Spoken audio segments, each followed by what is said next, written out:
Hello, I am on Mary's Peak, a little bit outside of Philomath, Oregon. It is very cold and windy, but this is important.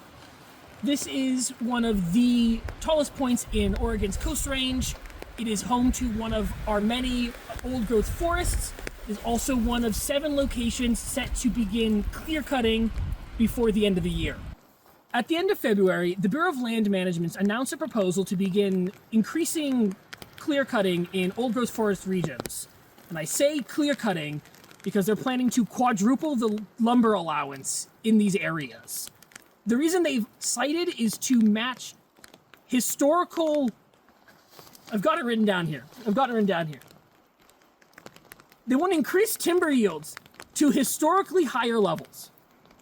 Now you might be wondering, what does that mean? What is historically higher levels? They're specifically referencing the period before conservationism, when there was just no restriction and they could just keep cutting and cutting and cutting and cutting and cutting. They want to go back to that. So that's the reason they've given. We're going to set aside the question of how tariffs have impacted the lumber industry. That's important, but you can draw your own conclusions about that. We're just going to set that aside for now. What's important is that they are planning to begin this quadrupled timber yield in areas such as Mary's Peak. Their plan is to open 2,460,000 acres of public land for logging. The majority of this is old-growth forest, which we don't have a whole lot of anymore. This plan will affect the following counties. Get ready, it's a big list. Benton, Clackamas, Columbia, Coos, Curry, Douglas, Klamath, Lane, Lincoln, Jackson, Marion, Multnomah, Polk, Tillamook, Washington, and Yamhill. They're going to open up regions in all of those counties for logging. If you're looking for specific areas that they're planning to start cutting in, that is Valley of Giants, Alsea Falls, the Sandy River, the North Fork Clackamas, the Upper Molalla, and Mary's Peak here. They're just going to open that up to the timber industry, and they're going to just let them go crazy with it. Their plan, if we don't say anything about it and just let it go unchallenged, is to roll back environmental and wildlife preservation to a point where they can just kind of start cutting. They can just keep going. They're calling it an aggressive approach to forestry management, which is an awesome way to describe that. Let's quickly break down why this is a bad idea. I don't want to mess this up because this is important. So, first and foremost, they're arguing that clear cutting all of this, they're arguing that it will be good for wildfire prevention. Get rid of all of that for wildfire prevention. Which is very ironic because there is analysis done by the Bureau of Land Management that shows that that's actually going to have the opposite effect, and that industrial clear cutting and plantation management actually substantially increases the risk of wildfire. So that's kind of cool. You know, let's just build one big tinderbox and just like throw a match in. That's fun. Let's do that. By removing protections for endangered species and wildlife, they're just saying we don't care. You know, all those lovely animals that live in these forests, we don't care. Just get rid of them. They're actually, part of the proposal is to decrease the buffer for logging near streams and rivers down to 25 feet, which is like, that's crazy. That's actual insane talk. They're gonna cut it down to 25 feet. I could walk just over here and that's less than 25 feet. They're gonna just like reduce that distance down, which is gonna mean that the water's gonna get like just messed with. We're gonna get debris in the water. It's gonna obliterate the natural habitat for these endangered species. But you know, the lumber industry likes it. That's cool. Super awesome. We love this. Oh, almost forgot that one. That's important. So, if you've heard talk about the Amazon rainforest, you'll know that it is one of the biggest carbon sinks that are outside like the icebergs. Like, these forests just kind of like keep the carbon down. It's great. It's awesome.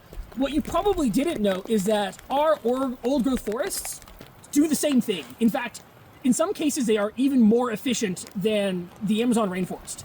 So they want to take these awesome carbon sinks that help protect the ozone, protect our air, help with making sure that climate change is less awful. I just want to wipe it all clean. Just get rid of it. Who cares? It's not real anyways. There's no such thing as climate change. So if you've seen any of those pictures of like the Amazon getting like cut through, big triangles, big rows of just trees gone, they want to bring that here. They want to do that. They want to do that here. So usually when it comes down to this stuff happening, which results in a lawsuit, usually the courts side with conservation assessors, which is great. That's awesome. The problem is, as with most things that have been happening recently, the guardrails have kind of been slowly chipped away. They've been building up to this through executive orders, kind of messing with the data, just breaking the law. That's a cool thing. We're just going to ignore all of the environmental regulations that we have in place. And they're just they've been building up to this. So more than likely, the proposal is going to go through, which means that it is then up to, the state government to challenge it in court, which is where we come in as, residents of this area. You might not even be from Oregon. You might be from somewhere else in the Pacific Northwest. You could even be from the East Coast. But this does matter because these forests are important. We do care about these a lot. And you should care about them too. Look at that. It's great. It's beautiful. It's awesome. Fantastic. So, you'll probably notice, and actually you probably will have not noticed that this is happening because the press is not covering it. And in fact, they're not wanting to be, they don't want this to be talked about at all. They'd like this to not get mentioned. That's by design. They want this to just slide on through without any kind of contention. So that's where we're going to have to come in. Unfortunately, there is no public hearings. The Bureau of Land Management has decided that we're just not going to have public hearings. We're just not going to let people come in and talk about this because they know that if they give us a platform to talk about how much we don't like this, they will hear so many voices. So many people will show up. So they're just going to not let us talk about it at all. So what we have to do is go in and leave comments. There is a comment period on the proposal.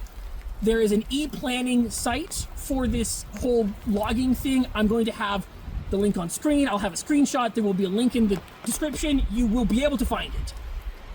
We need to go to that site and leave a comment. There's a participate now button. You click in, you go in, there's a field, and you get to type your comment saying how much you do not like this. This is one of 3 ways that we can actually get our voice heard.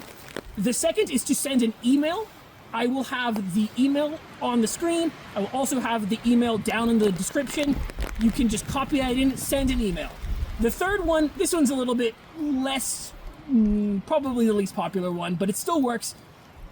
You can send snail mail, send physical letters to their office. There's even like an attention to get it sent to the person who will read it, put right on her desk. It'll be awesome. I'm going to put that on here as well so you can see it. I'll put it down in the description if you want to copy and paste it into a document. It will be available for you so that you can send that letter. The important thing though is we need to kind of be focused on this. We can't just start like sending whatever letters. We kind of need to have a plan of approach. So I have written out here 6 specific things that we need to focus on. So the first one is we need to demand attention to alternatives. Right now, the plan says there are 2 options. Get this. The option is to do nothing, just nothing, or just go all in, clear cut, destroy everything. Nice. Logging industry very happy. We need to demand that they look at alternatives, that they consider other plans that, like, you can do some modest logging, but also keep in mind that there are environmental protections for a reason. Those are there, those are great, they protect the forests, they protect the wildlife, they protect us. These are public lands, they belong to us after all. So we need them to keep that in mind going forward. So focus on demanding for that.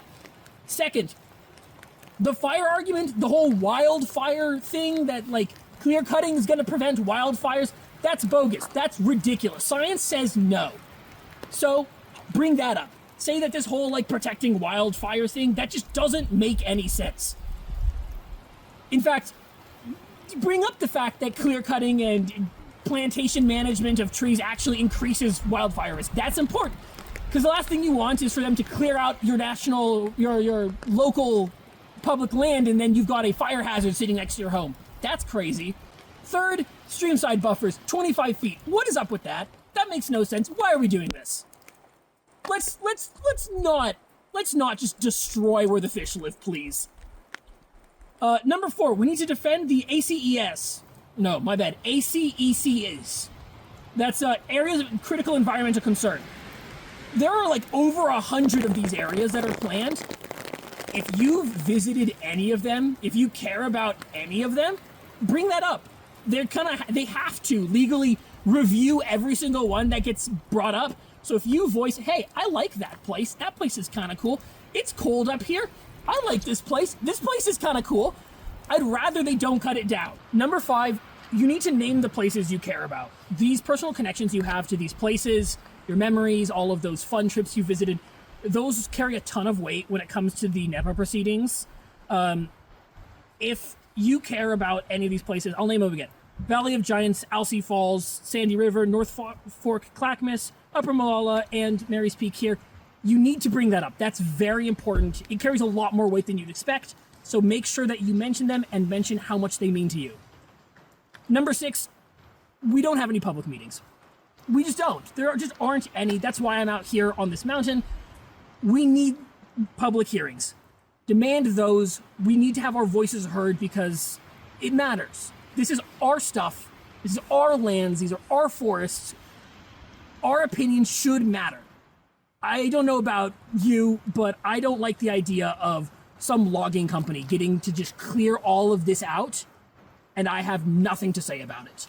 So, what does that mean for us? Well, unfortunately, stuff like this video, and making these comments and emails and letters are kind of the only way that they're letting our voices be heard. So what's important is that we circulate this story. You need to send this to as many people as you know about. You don't even have to send this video. As long as you talk to them, tell them what you know, tell them that you don't want this to happen. We need to share this information around so that people know what's happening. If you want to boost this video, you can like, you can comment. If you've got premium, you can use the hype feature, that helps too. This should be up on other socials. Share them around. Get other people to know. Even if you just send your own posts, make sure that other people find out what they're planning to do. This needs to be stopped, and we don't have much time to do it. This is the important part. We only have until March 23rd. That is the deadline, hard deadline. There's nothing else for comments to come in. You want to send your mail, you got to do it now. You want to send your email, do it now. You want to put a comment on the ePlanning page, you need to do it now. Don't wait till later. You hear this video, you've seen the list of things you should do. Please do it now. If you wait even a second, that could slip through your fingers. I don't know when you're going to see this. You could be seeing this on the 22nd. It is now. Because if we don't say anything, all of these forests will be gone. Stripped bare, sold to the highest bidder, and we'll just be sitting with these giant tinder boxes next to our homes, and all of these natural lands that belong to us. They have belonged to us, to our families. They will belong to the families after us. They will be gone. You can't undo this. Once the old growth is gone, it doesn't come back. We will never in our lifetimes see forests like these again if they are destroyed. So please, take the time, leave a comment, and if we all work together, I'm certain that we can stop this from happening. Thanks for your time.